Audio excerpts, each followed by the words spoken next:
Hello friends, இப்போ இன்றைக்கி வீடியோவில் என்ன பார்க்க போகிறோம் அப்படின்னு பார்த்தோம்னா, ஐடிபிஐ ஜாம் மோக்கில் கேட்கப்பட்ட ஒரு கேஸ்லெட் தான் பார்க்க போகிறோம். ஓகேவா, கேஸ்லெட் பார்க்க போகிறோம். ஸோ இது கேஸ்லெட்டை பொறுத்தளவுக்கு நம்மளுக்கு வந்து ஃபஸ்ட்டு வந்து இது ஒன் கைண்ட் ஆஃப் பசில் மாதிரி தான், ரீசனிங்கில் சொல்லப்படுற பசில் மாதிரி தான். ஓகேவா, ஸோ இதுக்கு பெரிய இன்ட்ரோடக்ஷன் இப்படி தான் எடுக்கணும் அப்படின்ற ஒரு கான்செப்ட், ஒரு பேசிக்ஸ் இல்லை, எனக்கு தெரிஞ்சு இல்லை. பட் சிம்பிள் திங் என்னென்னா, நம்ம ஃபஸ்ட்டு கேஸ்லெட்டை பொறுத்தளவுக்கு நம்ம ஒரு கிளான்ஸ், ஒரு ஓவராலாக ஒரு ரீட் பண்ணிடணும். ஏன்னா நம்ம ஒவ்வொரு டேட்டாவும் வந்து நம்மளுக்கு வந்து திடீர்னு எங்கேயோ இருந்து துண்டாக வர்ற மாதிரி இருக்கும். ஆனால் அதோட ஃபைனல் அந்த கனெக்டட் பார்ட் வந்து ஃபைனலாக தான் கொடுத்துருப்பாங்க. ஸோ இப்போ அதனால் ஒன்ஸ் நம்ம ஒரு கிளான்ஸ் ரீட் பண்ணுறது பெட்டர். ஓகேவா, ஸோ இப்போ அதனால் கேஸ்லெட் இது. ஸோ அது வந்து அந்த எக்ஸாமை பொறுத்து டிஃபர் ஆகும். இப்போ மெயின்ஸ்னால் சரி, ப்ரிலிம்ஸ்னால் சரி, அண்ட் அந்த எக்ஸாம் லெவல் ஸ்டாண்டர்டை பொறுத்தும் நம்ம கேஸ்லெட்டோட டிஃபிகல்ட்டிஸ் வந்து வேரி ஆகும். ஸோ இப்போ அதனால நோ இஷ்யூஸ். பட் கொடுக்கப்பட்ட கேஸ்லெட் அது என்னவாக இருந்தாலும் ஜஸ்ட் ஒன்ஸ் ஒரு ரீட் பண்ணுறது அது ரொம்பவே பெட்டர். ஓகேவா, ஸோ ஜஸ்ட் ஒன்ஸ் ரீட் பண்ணுங்கள், வீடியோ பாஸ் பண்ணிட்டு ரீட் பண்ணிட்டு சால்வ் பண்ண முடிகிற அளவுக்கு சால்வ் பண்ணுங்கள். அப்படி இல்லைன்னா நான் எப்படின்றத உங்களுக்கு நான் வந்து டெரைவ் பண்ணி காட்டுறேன். ஓகே, இப்போ நம்ம கேஸ்லெட் சால்வ் பண்ண ஸ்டார்ட் பண்ணலாம். ஓகே, இப்போ என்ன கொடுத்துருக்காங்கன்னா, இப்போ நம்மளுக்கு என்ன தெரியணும் அப்படின்னா, ஒரு குறிப்பிட்ட, அதாவது மொத்தமாக நம்ம ரீட் பண்ணி அண்டர்ஸ்டாண்ட் எல்லா டேட்டாவையும் வச்சுக்கணுன்ற நெசசரி இல்லை. ஒரு குறிப்பிட்ட நம்பர் ஆஃப் லைன்ஸ் நம்ம ரீட் பண்ணதுக்கு அப்புறமே இதில் இதுதான் கேட்டிருக்காங்க, இதுதான் கொடுத்துருக்காங்கன்ற ஒரு ஐடியா வரும். ஓகேவா, ஸோ இப்போ இதில் நம்ம ஓவராலாக பார்க்கும்போது நம்மளுக்கு வந்து number of lab assistant in காலேஜே பற்றி கொடுத்துருக்காங்க. அண்ட் அதை வந்து ப்ரொஃபஸர், அப்போ லேப் அசிஸ்டன்ட் ப்ரொஃபஸர்னு சொல்லிட்டு அந்த காலேஜிலே 2 பேர் இருக்காங்கன்றது இதிலே தெரிய வருது. ஸோ அதுக்கு அடுத்தபடியாக வந்து அதே மாதிரி ratio of lab assistant and professor. அப்போ வந்து லேப் அசிஸ்டன்ட் ப்ரொஃபஸர் அப்படின்றது காமனாக இருக்கக்கூடியது, காமனாக கொண்டு வரப்பட்டுக்கிட்டு இருக்குது. அதே மாதிரி காலேஜ் ஏ கொடுத்துருக்காங்க, அடுத்து காலேஜ் சி கொடுத்துருக்காங்க. ஸோ அப்போ அதே மாதிரி வாசிக்கும் போது number of professors in college B also கொடுத்துருக்காங்க. ஸோ இந்த கொடுக்கப்பட்ட டேட்டாலேருந்து எனக்கு ஜென்ரலாக அது பார்த்தோன்னே எனக்கு அப்சர்வ் ஆகுது என்னென்னு பார்த்தோம்னா, லேப் அசிஸ்டன்ட் அப்படின்ற ஒன்றும் ப்ரொஃபஸர் அப்படின்ற ஒன்றும் இருக்குது. ஸோ அப்போ அதிலேயே வந்து அந்த காலேஜ் ஏபிசின்னு சொல்லிட்டு இந்த மூணு ரோவாக டிவைட் ஆகுது. அந்த 3 ரோவில் லேப் அசிஸ்டன்ட் அண்ட் ப்ரொஃபஸர்ன்ற 2 காலமும் வந்து எக்ஸிஸ்ட் ஆகுது அப்படின்றது இதுலேருந்து தெரிய வருது. ஸோ இப்போ நம்மளோட பார்ட், இப்போ ஃபஸ்ட்டு பார்ட் என்னென்னு பார்த்தோம்னா, இந்த காலம், இந்த இதை நம்ம வந்து ஃபில் பண்ணணும். லேப் அசிஸ்டன்ட் என்ன கொடுத்துருக்காங்க, ப்ரொஃபஸர் என்ன கொடுத்துருக்கான்றதை ஃபில் பண்ணணும். அதுதான் இப்போ நம்மளோட ஃபஸ்ட்டு பார்ட். ஓகேவா, ஸோ இப்போ நம்ம வந்து பொறுமையாக ரீட் பண்ணும்போது அதுலேருந்து தெரியும். ஸோ ஃபஸ்ட் டேட் என்னது, number of lab assistant in college is 20 less than number of professors in same college. So இந்த டேட்டா படி நம்மளுக்கு வந்து எப்படி சொல்கிறது, கரெக்டாக எதுவுமே தெரியல. கரெக்டாக எதுவுமே தெரில. ஏன்னா நம்மளுக்கு காலேஜ் ஏவும் என்ன குவான்டிட்டி, லேப் அசிஸ்டன்ட் எவ்வளோன்னு தெரியாது, ப்ரொஃபஸர் எவ்வளோன்னு தெரியாது. ஸோ அப்போ அதனால் அடுத்த லைன் மூவ் பண்ணுவோம். Ratio of number of assistant and professor in college C 4:7. அதாவது காலேஜ் சியில் வந்து assistant, lab assistant and professor எத்தனை பேர் இருக்காங்க, அதோட ரேஷியோ கொடுத்துருக்காங்க 4:7 சொல்லியிருக்காங்க. ஓகேவா, ஸோ இது வந்து இங்கே காலேஜ் சியில் 4:7. அப்போ எனக்கு ரேஷியோ நான் எப்படி மென்ஷன் பண்ணிக்கிறேன்னா, ஒரு பர்டிகுலர் ரேஷியோ, நம்மளுக்கு ரேஷியோனாலே ஒரு வேரியபிள் எக்ஸிஸ்ட் ஆகும்ல. ஸோ ஃபஸ்ட்டு 4:7 தானே, 4A 7A. Okay, 4A 7A அப்படின்னு சொல்லிட்டு காலேஜ் சிக்கு வந்து நான் மென்ஷன் பண்ணிக்கிறேன். அதுக்கடுத்து என்ன கொடுத்துருக்காங்க, அதுக்கடுத்து என்ன கொடுத்துருக்காங்க அப்படின்னு பார்த்தோம்னா, ratio of number of lab assistant in college B வந்து பி அண்ட் ஏ கொடுத்துருக்காங்க. காலேஜ் பி அண்ட் ஏ வந்து 5:4. அதாவது காலேஜ் பிக்கும் காலேஜ் ஏக்கும் உள்ள கனெக்ஷன் கொடுத்துருக்காங்க. காலேஜ் பிக்கு காலேஜ் ஏக்கு 5:4. எது பர்டிகுலராக லேப் அசிஸ்டன்ட். ஓகேவா, ஸோ இப்போ இதை இங்கே இம்ப்ளிமெண்ட் பண்ண முடியுதான்னு பார்க்குறேன். இதுக்கு வேறு ரேஷியோ. ஓகேவா, அடுத்த ரேஷியோ வந்து போடணும். ஸோ ஒரே கைண்ட் ஆஃப் ரேஷியோ வர போகிறது இல்லை. So college B and college A கரெக்டாக. ஸோ இப்போ இது ரெண்டுத்துக்கான ரேஷியோ, அதுவும் எது பர்டிகுலராக இதில் லேப் அசிஸ்டண்ட்டில் பார்த்தோம் அப்படின்னா 5:4. அப்போ 5:4னா இது வேறு ரேஷியோ, அப்போ வேறு வேரியபிள் வரும். அப்போ 5B 4Bன்னு சொல்லிட்டு இன்னொரு வேரியபிள் எடுத்துக்கிறேன். ஸோ இப்போ இந்த ரேஷியோ கான்செப்ட் உங்களுக்கு டெஃபினட்டாக தெரிஞ்சிருந்துருக்கணும். ஏன்னா டிஐ இந்த கேஸ்லெட்டை பொறுத்தளவுக்கு ரேஷியோ, அடுத்து ஆவரேஜ், பர்சன்டேஜ் இதுங்கெல்லாம் தான் உள்ளே வரும். ஸோ இந்த இடத்துல எனக்கு 2 விதமான ரேஷியோ எக்ஸிஸ்ட் ஆகிருக்கு. ஒன்று வந்து எனக்கு வந்து 4A 7A அப்படின்னு சொல்லிட்டு இதை வச்சு ஒரு ரேஷியோ வந்திருக்கு. அடுத்து அதே மாதிரி 4B 5Bன்னு சொல்லிட்டு இதை வச்சு ஒரு ரேஷியோ வந்து எக்ஸிஸ்ட் ஆகிருக்கு. ஓகேவா, ஸோ இது ரொம்ப முக்கியம். ஸோ இப்போ 2 ரேஷியோ 5B 4B 5:4 அப்படின்னு சொல்லிட்டு 2 விதமான ரேஷியோ எக்ஸிஸ்ட் ஆகிருக்கு. ஸோ இந்த 2 ரேஷியோக்கும் ஒரே நம்பர் ஆஃப் வேரியபிள்ஸ் இருக்க வாய்ப்பே இல்லை, இருக்காது. அது ரேஷியோ பொறுத்தளவுக்கு அப்படி இருக்கவே இருக்காது. சரியா, ஸோ அப்போ அதனால நம்ம என்ன பண்ணுறோம்னா 2 விதமான வேரியபிள் எடுத்துக்கிறோம். ஸோ அப்போ அதுதான் கான்செப்ட், ஃபஸ்ட்டு கான்செப்ட். ஸோ அப்போ இதை எடுத்துக்கிட்டோம். ஓகே, இப்போ அடுத்து நம்ம ரீட் பண்ணுவோம். ஸோ இப்போ அடுத்து என்ன நடக்குது அப்படின்னு பார்த்தோம்னா, வெயிட், ஓகே. ஸோ அடுத்து என்ன நடக்குது, more than number of, okay, அடுத்து வந்து number of professors in college B வந்து 37.5% more than number of professors in college A. So number of professors in college B வந்து ப்ரொஃபஸர்ஸ் வந்து ரெண்டுமே கேப் தான், நம்மளுக்கு இதை பற்றி தெரியாது. ஸோ அதனால் அப்படியே ஹோல்ட் பண்ணுவோம். அடுத்து number of lab assistant in college C. என்னது, நம்பர் ஆஃப் லேப் அசிஸ்டன்ட், இது தானே காலேஜ் சியில் லேப் அசிஸ்டன்ட் வந்து 40% more than number of lab assistant in college A. So college ஏவை காட்டிலும் காலேஜ் சியில் வந்து 40% கூட இருக்காங்களாம். அதாவது காலேஜ் சி என்னது 4A, காலேஜ் ஏ என்னது 4B. காலேஜ் ஏ அதாவது இந்த ஏவை காட்டிலும் இந்த சி வந்து 40% கூட. 40% என்னது, சாரி 40% அப்படின்னா 7/5 அப்படின்னு சொல்லிட்டு அர்த்தம். கரெக்டாக, அதாவது நம்மளுக்கு 40% வந்து ஃப்ராக்ஷனில் 2/5 எழுதுவோம். அப்போ 40% மோர்னா இது ரெண்டு ஆட் பண்ணுவோம்ல பர்சன்டேஜ் கான்செப்டில். ஸோ பர்சன்டேஜ் பற்றி நம்ம வீடியோ போட்டிருப்போம், நீங்கள் வந்து பார்த்தீங்கன்னா உங்களுக்கு ஒரு ஐடியா கிடைக்கும். ஸோ அப்போ நான் கொஞ்சம் ஆட் பண்ணும்போது எனக்கு வந்து என்ன கிடைக்கும் அப்படின்னா, சாரி ஓகே, எனக்கு என்ன கிடைக்கும் அப்படின்னா 7/5 அப்படின்னு சொல்லிட்டு கிடைக்கும். அதாவது 40% மோர். 40% மோர்னா என்னென்னா 100ன்ற இடத்துல 140 இருக்குது. அப்போ 140, அப்போ 140 டிவைடட் பை 100, இதுதான் அதுக்கான அர்த்தம். இதை அடிச்சு கொடுத்தா என்ன வரும், 7/5 தான் வரும். இதை நம்ம ஆல்ரெடி பர்சன்டேஜ் கான்செப்ட்டில், ரேஷியோ கான்செப்ட், ஆவரேஜ் கான்செப்ட்லேயே பார்த்துருப்போம். அந்த வீடியோவில் நீங்கள் ஒன்ஸ் அகைன் எடுத்து பாருங்கள். ஸோ இப்போ இதுதான் வரும். ஸோ இப்போ இதில் 4 கேன்சல் ஆகிடுச்சு அப்படின்னா ஏபி அதோட வேல்யூஸ் அப்படின்றது என்ன வரும், 7/5 தான் வரும். உங்களுக்கு கான்செப்ட் புரியுதா? A/Bயோட வேல்யூ நம்மளுக்கு A/B என்னவாக இருந்திருக்கு, இந்த இடத்துல ஃபுல்லாக வேரியபிளாக இருக்குது. அதாவது வேறு வேரியபிள்னு சொல்லிட்டு வச்சுக்கிட்டு இருந்தோம். இப்போ அந்த வேறு வேரியபிளையே நம்ம சிங்கிள் வேரியபிளாக மாற்றிட்டோம். புரியுதா? ஏன்னா ஏக்கு வந்து 7x ஒரு வேல்யூ கொடுத்துட்டு பிக்கு வந்து 5x ஒரு வேல்யூ கொடுத்தோம்னா ஓவராலாக இப்போ இந்த டேபிள் எப்படி மாறுதுன்னு பாருங்கள். இந்த டேபிளை நான் எப்படி மாற்றுறேன் அப்படின்னா, இந்த சைடு எழுதி வச்சுக்கிறேன். A/B என்னது 7/5 அப்படின்னா என்ன அர்த்தம், 7x 5x. ஓகே சாரி, இங்கிட்டு எக்ஸ் போட முடியல, 5x. ஓகேவா, இதான அர்த்தம், 7x 5x தான் அர்த்தம். பிகாஸ் நம்மளுக்கு ரேஷியோ தான் எல்லாமே. அப்போ ரேஷியோனா ஒரு பர்டிகுலர் வேரியபிள் ஆட் ஆகும். அப்போ ஏக்கு பதில் 7x போடுறேன். அப்போ ஏக்கு பதில் 7x போடுறேன் அப்படின்னா இங்கே 4a இருக்குது. 4aக்கு 7x போட்டால் என்ன அர்த்தம், 28xன்னு வரும். ஓகே, அடுத்து இங்கே 7a இருக்குது. இங்கே 7aக்கு போட்டோம்னா 49xன்னு வந்துடும். எல்லாமே எக்ஸாக மாறுது பாருங்கள். இங்கே வந்து 5b இருக்குது. b என்னது 5x. அப்போ இங்கே என்ன வரும், 25xன்னு வரும். அடுத்து இங்கே வந்து 4b.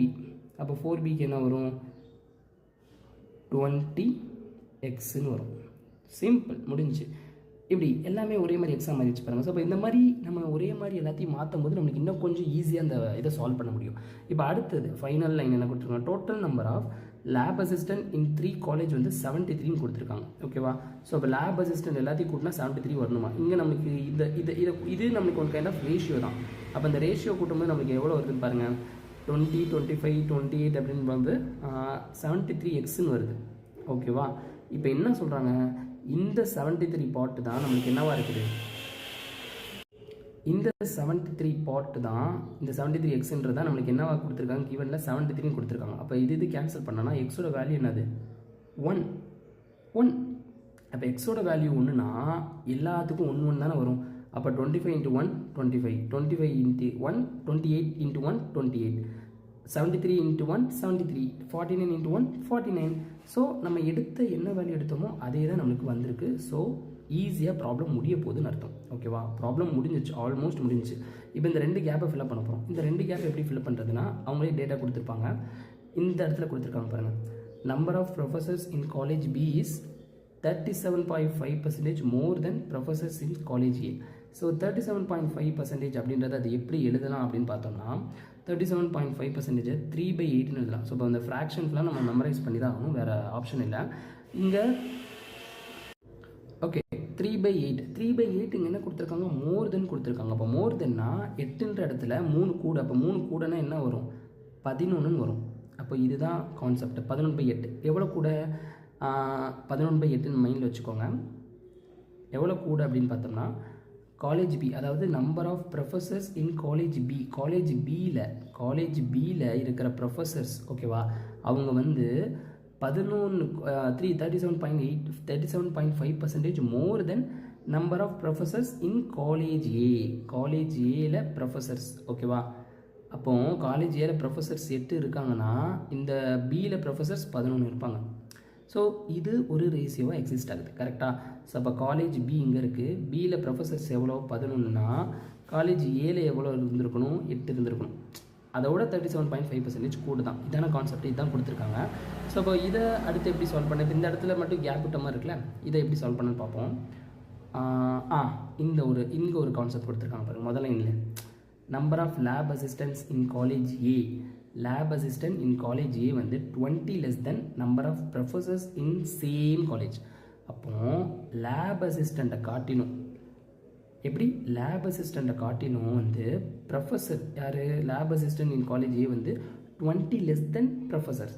அப்போ லேப் அசிஸ்டன்ட் வந்து ப்ரொஃபஸர்ஸை காட்டிலும் 20 கம்மியாக தான் இருக்காங்க. அப்போ ப்ரொஃபஸர்ஸை காட்டிலும் 20 கம்மியாக, இப்போ ப்ரொஃபஸர்ஸ் என்னவா இருப்பாங்க 40. அப்போ ப்ரொஃபஸர்ஸ் 40னா நம்ம என்ன பார்த்தோம், 8/11 ரேஷியோ பார்த்தோமா. அந்த 8 தான் யார், இந்த 40. 8 பார்ட்டு தான் 40. அப்போது 11 பார்ட் எவ்வளோ 55 அதானே. 11 பார்ட் 55 தானே. 8 பார்ட் 40னா ஒரு பார்ட் 5. அப்போ 11 பார்ட்டு 55. ஸோ 55. ஃபைனலி இந்த டப்பாவை ஃபில் பண்ணியாச்சு. ஸோ இப்போ இதுதான் நம்மளுக்கான டேட்டா.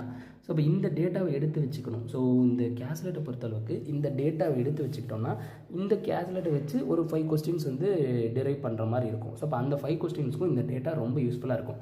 ஸோ இது நீங்கள் இப்போ வியூஸ் பார்க்குற நீங்கள் வந்து ஃப்ரெண்ட்ஸ் நீங்கள் இதெல்லாம் எடுத்து வச்சுருந்தீங்கன்னா ஓகே குட். இப்போ அதுக்கு அடுத்து வர்ற சம்ஸ் வந்து சால்வ் பண்ணுறதுக்கு தயாராக இருங்க.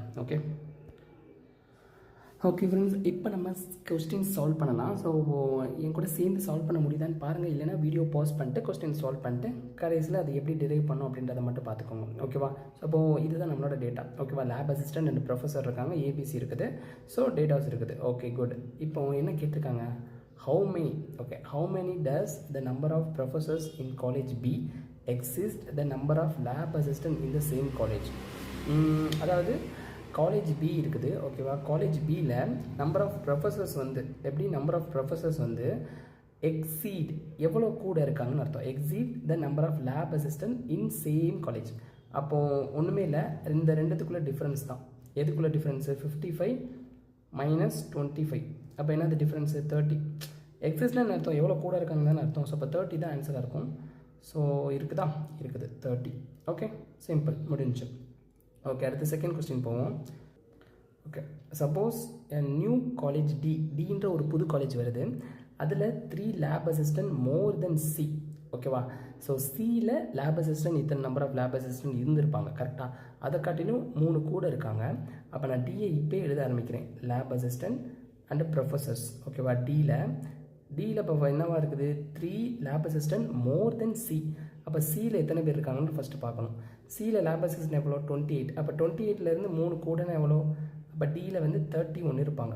ஓகே அப்படி கரெக்ட் பண்ணி எழுதிட்டு வந்துடுங்க. அடுத்து 20 ப்ரொஃபஸர்ஸ் மோர் தென் ஏ. வாவ், ஏவை கம்பேர் பண்ணும்போது 20 கூட. ஸோ அப்போ ஏல ப்ரொஃபஸர்ஸ் வந்து 40 இருப்பாங்க, நம்ம பார்த்துருந்துருப்போம், உங்களுக்கு ஞாபகம் இருக்குன்னு நினைக்கிறேன். ஸோ அப்போ வேணால் திருப்பி போய் பார்த்துக்கலாம். ஸோ ஏல வந்து 40 ஓகேவா. ஸோ அப்போ ஏல 40னா இங்கே எவ்வளோ 20 மோர் தென் ஏ, அப்போனா இங்கே வந்து 60. Okay find the average number of lab assistants across all 4 colleges. Compare it with the average number of professors. By how many is the average number of professors greater? Okay find the average number of lab assistants. Okay question கொஞ்சம் குழப்புது. Find the average number of. Okay first வந்து lab assistant average கண்டுபிடிப்போம். So இப்போ இந்த 3 பேத்துக்கு 73 சொல்லிட்டு நம்ம இங்கேயே பார்த்துருப்போம். 3 பேத்துக்கு 73னா இங்கே ஒரு ஆள் இருக்கார். அப்போ 73 + 31 சொல்லிட்டு பார்த்தோம்னா 73 31 4 10 இது /4 ஆவரேஜுக்கு /4 தான் பார்ப்போம் கரெக்டாக. பிகாஸ் 4 காலேஜ் இருக்குது. அப்போ லேப் அசிஸ்டன்ட் /4 அப்படின்னா இதை அடிச்சு கொடுத்தோன்னா மிச்சம் 2 6. ஸோ 26ன்றது வந்து எதுக்கு வருதுன்னா ஆவரேஜ் நம்பர் ஆஃப் லேப் அசிஸ்டண்ட்டோட ஆவரேஜ் நம்பர் வருது. ஓகே, அடுத்து compared with the average number of professors. Okay, ப்ரொஃபஸர்ஸுக்கு இப்போ ஆவரேஜ் பார்க்க போகிறோம். ப்ரொஃபஸர்ஸ் எத்தனை பேர் இருக்காங்கன்றதுக்கான ஆவரேஜ் 40, 49. அப்போ வந்து என்னது 40, 49, 89, அடுத்து 55, 4, 14, இங்கே 144 இருக்காங்க, இங்கே ஒரு 60, அப்போ 204 கரெக்டாக. ஸோ இப்போ 204 டிவைடட் பை 4, அப்போ 51. ஸோ வந்து லேப் அசிஸ்டண்ட் வந்து 26 இருந்தாங்க, இது 51 இருக்குது. இப்போ என்ன கேட்டிருக்காங்க, by how many is the average of professor greater. இப்போ ப்ரொஃபஸர் எவ்வளோ கூடியிருக்காங்க, 25 தானே கூடியிருக்காங்க. சிம்பிள், அப்போ 25 தான் இருக்கும் ஆன்சர். ஸோ இதுதான் ஆன்சர். ஸோ அதாவது ஃப்ரெண்ட்ஸ், இப்போ நான் டீட்டெயில்டாக புரிய வைக்கிறேன். ஸோ நல்லா தெளிவாக சொல்கிறேன், இந்த கணக்கு புரிஞ்சிருச்சு. 25 தான் ஆன்சர். Wait a minute. அதாவது இப்போ என்ன கேட்டிருக்காங்க அப்படின்னா, ஒன்றுமே இல்லை, டீன்ற ஒரு புது காலேஜ் இன்ட்ரோ ஆகுது. அந்த டீக்கான எத்தனை பேர் இருப்பாங்கன்றத டேட்டாவை கொடுத்துட்டாங்க. அதாவது மோர் தென் சி, லேப் அசிஸ்டன்ட் சியில் எத்தனை பேர் இருக்காங்களோ அதை காட்டிலும் மோர் தென் இருப்பாங்க. அப்போ லேப் அசிஸ்டன்ட் சியில் வந்து 28 இருந்தாங்கன்னா, அப்போ இங்கே 3 கூடனா அப்போ 31 இருப்பாங்க. அதே மாதிரி 20 ப்ரொஃபஸர்ஸ் மோர் தென் ஏ, ப்ரொஃபஸர்ஸ் ஏ வந்து 40 இருப்பாங்க. அப்போ இங்கே வந்து 20 கூடனா 60 இருப்பாங்க. ஓகேவா, இதுதான் டேட்டா, இது கொடுத்துட்டாங்க. ஓகேவா, இதை நான் அழிச்சிடுறேன். 60 இது கொடுத்துட்டாங்க. ஓகே, இப்போ அடுத்து என்ன சொல்கிறாங்கன்னா, ஆவரேஜ் நம்பர் ஆஃப் லேப் அசிஸ்டண்டோட ஆவரேஜ் வந்து நம்ம கண்டுபிடிக்கணும். அப்போ லேப் அசிஸ்டண்ட் ஆல்ரெடி எத்தனை இருக்குது, இங்கே பார்க்கும்போது 73ன்னு சொல்லிட்டு பார்த்துருப்போம். அந்த 73 ப்ளஸ் இங்கே ஒரு 31, அப்போ 73 31னா 104 வரும். இந்த 104க்கு டிவைட் பை 4 போட்டோம்னா லேப் அசிஸ்டண்ட் வந்து 26. ஓவராலாக இருக்கிற அந்த 4 காலேஜில் இருக்கிற லேப் அசிஸ்டண்டோட ஆவரேஜ் வந்து 26 வச்சுக்கிட்டோம். அடுத்து என்ன சொல்கிறாங்க, comparative with average number of professors. அப்போ ப்ரொஃபஸர்ஸ்க்கான ஆவரேஜும் பார்க்கணும். அப்போ இது எல்லாத்தையும் கூட்டணும் அப்படின்னா 4 இதுக்கு இருக்கா, இதை கூட்டணும் அப்படின்னா 204ன்னு வந்துச்சு. ஓகேவா, 204ன்னு வந்துச்சு. ஸோ இது டிவைட் பை 4ன்னு சொல்லும்போது 51ன்னு வந்துச்சு. அப்போ ப்ரொஃபஸர் இது ப்ரொஃபஸருக்கான ஆவரேஜ் 26 அப்படின்றது லேப் அசிஸ்டண்ட்கான ஆவரேஜ். ஸோ அப்போ ப்ரொஃபஸர்ஸ் எவ்வளோ கூடியிருக்கு அப்படின்னு பார்த்தோன்னா 25 தான் கூடியிருக்கு. கரெக்டாக. So 25 is the answer. அவ்வளோதான், ரொம்ப சிம்பிள், நல்லா தான் இருக்குது. ஸோ இன்னும் கொஞ்சம் யோசிக்க டைம் ஆகுது. ஓகே, அடுத்து தேர்ட் கொஸ்டின் பார்ப்போம். தேர்ட் கொஸ்டினில் வந்து what is the percentage of the professors in college C out of the total number of professors in all 3 colleges. Okay, நல்ல கொஸ்டின் தான். காலேஜ் சியில் எத்தனை ப்ரொஃபஸர்ஸ் இருக்காங்கன்னு பார்த்தோம்னா 49 இருக்காங்க.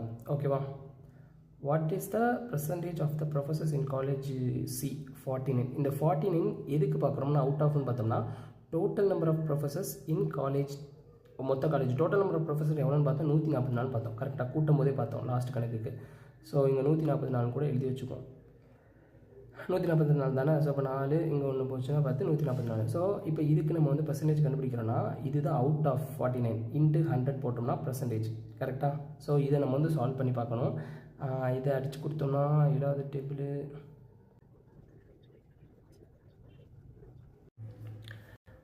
ஓகே, ஸோ இப்போ ஃபைனலாக வந்து என்ன வருது 49 டிவைடட் பை, ஸோ இருங்க இதை நான் அடித்து கொடுத்துட்டேன். ஸோ அப்போ இதை சால்வ் பண்ணும்போது ஸோ 49% டிவைடட் பை 144 இன்ட்டு 100. கரெக்டாக பர்சன்டேஜ் பார்க்குறது. ஸோ வேறு எப்படி பண்ணுறது, பெசாடி இதை ஒன்று கம்மி பண்ணி பார்ப்போம். அப்ராக்சிமேட் தானே, 48ன்னு வச்சுக்குவோம். அப்போ 48னா 9 16 ஆர் 144, அடுத்து 3 இதை அடித்து கொடுத்தோம்னா 1/3ன்னு வரும். அப்போ 1/3னா இதை அடித்து கொடுத்தோம்னா என்ன வரும், அதாவது 100 டிவைட் பை 3 அப்படின்னா நம்மளுக்கு வேல்யூவே வந்து 33.3333 அப்படி போகும். அப்போ 33.33னா ஐ திங்க் 34% தான் இருக்கும். ஸோ ஐ கெஸ்ன்னு சொல்ல முடியாது, அப்ராக்சிமேட்டாக 33.33%. கரெக்டாக, சூப்பர். இந்த மாதிரிலாம் ஒரு லூப் ஹோல் இருக்கும் ஃப்ரெண்ட்ஸ், நம்ம மாட்டிக்கிட்டு முடிக்க வேண்டியதான். ஸோ 34%. ஸோ அப்போ அடுத்து what is the ratio of number of lab assistants in college A to professors in college A. So college ஏல உள்ள லேப் அசிஸ்டன்ட் ப்ரொஃபஸர், அப்போ காலேஜ் ஏல 20:14 தான் இருந்துச்சு. இப்போ அடிச்சு கொடுத்தா 1:2. So easy sum. அடுத்து if 20% of professors in college B are transfer to college A. Professor B எவ்வளோன்னு பார்த்தோம்னா ப்ரொஃபஸர் பி வந்து 55. ஓகேவா, 55. ஓகே, ஸோ 55ல் சாரி என்னாச்சு, okay 20% of professors college B வந்து transfer to college A. So அப்போது இது college A, college B, lab assistant, professor. Already பியில் எவ்வளோ பேர் இருந்தாங்க? ப்ரொஃபஸர் 55 இருந்தாங்க. ஸோ அப்போ இதில் 20%னா 1/5. அப்போ 11 போயிடுச்சுன்னா அப்போ இங்கே என்ன இருக்கும்? 44 தான் இருக்கும். ஸோ அப்போ 44 இருக்கும். இங்கே ஆல்ரெடி எவ்வளோ இருந்துச்சு? 40 இருந்துச்சு. கரெக்டாக ப்ரொஃபஸர்ஸ் 40 இருந்துச்சு. ஸோ அப்போ வந்து 11 இங்கே போயிடுச்சு. அப்போ 11 இங்கே ஆட் ஆகுது அப்படின்னா என்ன அர்த்தம்? இதில் வந்து 51 இருக்குன்னு அர்த்தம். Okay. And 10 professors to college C. 20% of professors in college B are transferred to college A and 10% okay. அப்போ இதிலேருந்து இன்னொரு 10 ப்ரொஃபஸர்ஸை கழிச்சிடும். அப்போ கழிச்சோம்னா இங்கே 34 வருமா? இங்கே 34 வரும். அந்த 10 எங்கே போயிடுது? சிக்கு போயிடுது. சியில் எத்தனை பேர் இருக்குதுன்னு பார்த்தோம்? ஞாபகம் இருக்கா? ஐ திங்க் வந்து சியில் வெயிட் ஐயோ குழப்பதே. சியில் வந்து 49 இருந்துச்சு. அப்போ இந்த 10 போச்சுன்னா 59. Okay. What will be the new ratio of professors in college A to those in college B? எவ்வளோ தானே? இதுக்கு எதில் அப்போ இந்த 59 லூசு பயிலுங்க. 51 34 உள்ள ரேஷியோ தான் பார்க்கணும். ஸோ 51 34 ரேஷியோ 51 34 ரேஷியோ வந்து 3:2, 17th table. So answer is 3:2. Super. என்னடா 3:2 அவ்வளோதான். ஸோ 5 சம்மு.